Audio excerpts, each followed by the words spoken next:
Hi everyone, welcome back to our channel again. This is me Kate here and I'm back with new tutorial.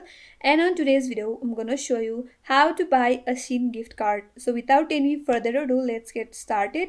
First of all, on your desktop, open up any web browser that you're comfortable with, and on the search URL, type in Shein.com and search for that. After that, you will land on the official page of Shein. From there, log into your account. Once you log in, you will get to see this interface.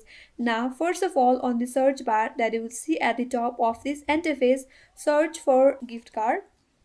Then you will see this interface. Here you can simply select any design of the card that you like from the option given here and scroll a bit. There you can add the amount that you would like to add to this card.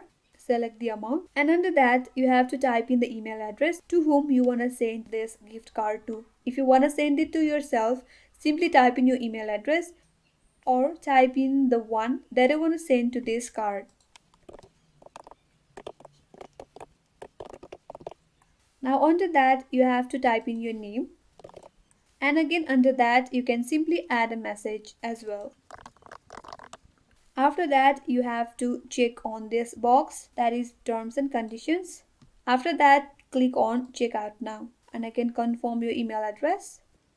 Once you do that, here you have to enter your shipping address, so fill up all this form that is provided to you. Then you can simply select the payment method, and once you're done with that, click on save. Once you save your information, then you can simply place an order for your gift card.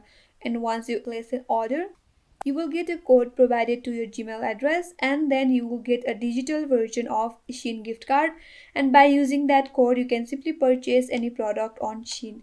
So this is how you can simply buy gift card on Shein. I hope this tutorial helped you, and if you are new to our channel, make sure you subscribe our channel, like the video and hit the notification bell icon for more upcoming tutorials like this. Thank you for watching till the end. I will see you on next tutorial.